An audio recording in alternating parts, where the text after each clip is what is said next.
Oh, we're in action. I'm in the music room today, which is what the middle bedroom is some of the time, because I've had a rehearsal with the orchestra just on screen, a Zoom rehearsal. So I'm still here. And today the story is called Milly Molly Mandy Goes Gardening. Once upon a time, one Saturday morning, Milly Molly Mandy went down to the village. She had to go to Mr. Blunt's corn shop to order a list of things for Uncle, and would Mr. Blunt please send them on Monday without fail. Mr. Blunt said, "Surely, surely. Tell your uncle he shall have them first thing in the morning." And then Milly Molly Mandy, who loved the smell of the corn shop, peeped into the great bins and dug her hands down into the maize and bran and oats and let them sift through her fingers, and then she said goodbye and came out. As she passed the Blunts' little garden at the side of the shop, she saw Billy Blunt's back bending down just the other side of the palings. It looked very busy. There it is. So I'm not very good at photos yet. I need more practice. And there's Billy Blunt, the other side of the palings. Billy Blunt was a little bigger than Milly Molly Mandy, and she didn't know him very well, but they always said hello when they met.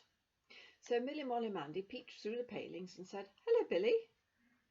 Billy Blunt looked round for a moment and said, "Hello," and then he turned back to his work. But he didn't say, "Hello, Milly Molly Mandy," and he didn't smile.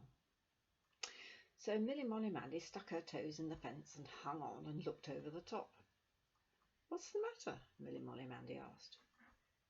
Billy Blunt looked round again. "Nothing's the matter," he said gloomily, "only I've got to weed these old flower beds right up to the house." "I don't mind weeding," said Milly Molly Mandy. "You try it here and see how you like it," said Billy Blunt. "The earth's as hard as nails, and the weeds have got roots pretty near a mile long." Sounds like my garden.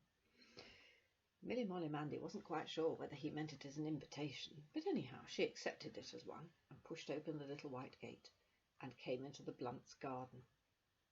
It was a nice garden, smelling of wallflowers. Billy Blunt said, "There's a garden fork." So Milly Molly Mandy took it up and started work on the other side of the flower bed, which bordered the little brick path up to the house, and they dug away together. Presently Milly Molly Mandy said, "Doesn't the earth smell nice when you turn it up?" And Billy Blunt said, "Does it?" "Yes, it does rather." And they went on weeding. Presently Milly Molly Mandy, pulling tufts of grass out of the pansies, asked, "What do you do this for if you don't like it?" And Billy Blunt, tugging at a dandelion root, grunted and says, "Father says I ought to be making myself useful." "That's our sort of fruit," said Milly Molly Mandy. "My mother says we'd be like apple trees which didn't grow apples if we didn't be useful." "Humph," said Billy Blunt. "Funny idea, us growing fruit. Never thought of it like that." And they went on weeding. Presently Milly Molly Mandy asked, "Why are there all those little holes in the lawn?" "Dad's been digging out dandelions," said Billy Blunt. "He wants to make the garden nice." And then Milly Molly Mandy said, "There's lots of grass here, only it oughtn't to be. We might plant it in the holes." Said Billy Blunt. "And then we'll be making the lawn look as tidy as the beds. Let's." So they dug, and they turned the earth, and they pulled out what didn't belong there, and all the weeds they threw into a heap to be burnt, and all the tufts of grass they carefully planted in the lawn. And after a time the flower beds began to look most beautifully neat, and you could hardly see any bald places in the lawn. Presently Mr. Blunt came out of the shop onto the pavement. He had a can of green paint and a brush in his hand, and he reached over the palings and set them down among the daisies on the lawn. "Hello, Milly Molly Mandy," said Mr. Blunt. "Thought you'd gone home. Well, you two have been doing good work on those beds there. Billy, I'm going to paint the water butt and the handle of the roller sometime. Perhaps you'd like to do it for me. You'll have to clean off the rust first with sandpaper." Billy Blunt and Milly Molly Mandy looked quite eager. Billy Blunt said, "Rather, Dad," and Milly Molly Mandy looked with great interest at the green can and the garden roller. But she knew she ought to be starting back to dinner at the nice white cottage with the thatched roof, or Father and Mother and Grandpa and Uncle and Auntie would be wondering what had become of her. So she handed her garden fork back to Billy Blunt and walked slowly to the gate.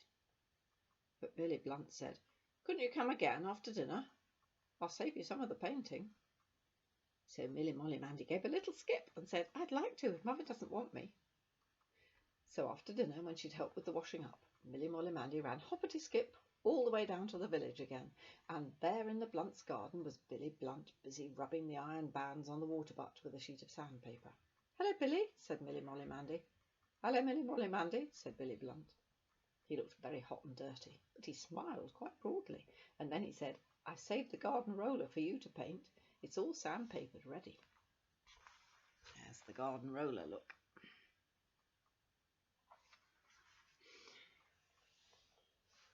MillyMollyMandy thought that was nice of Billy Blunt, for the sandpapering was the nasty dirty part of the work. Billy Blunt got the lid off the can and stirred up the beautiful green paint with a stick, and then all by himself he thought of fetching a piece of newspaper to pin over her frock to keep her clean. And then he went back to rubbing the water butt, while MillyMollyMandy dipped the brush carefully into the lovely full can of green paint and started work on the lawn roller. The handle had a pattern in wriggly bits of iron, and it was great fun getting the paint into all the cracks, and you can't imagine how beautiful and new that roller looked when the paint was on it. Billy Blunt had to keep leaving his water butt to see how it was going, because the wriggly bits looked so nice when they were green, and he hadn't any wriggly bits on his water butt. By the end of the afternoon, you ought to have seen how nice the garden looked. The flower beds were clean and trim, the lawn tidied up. The water butt stood glistening green by the side of the house, and the roller lay glistening green on the grass. And when Mr. Blunt came out and saw it all, he was pleased. He called Mrs. Blunt, and Mrs. Blunt was pleased too. She gave them each a banana, and they ate them sitting in one of the corn bins in the shop. And afterward, Billy Blunt buried MillyMollyMandy in the corn, right up to the neck, and then he helped her out again. She was all bits of corn down her neck, and in her socks, not her hair. But MillyMollyMandy didn't mind a scrap. She liked it.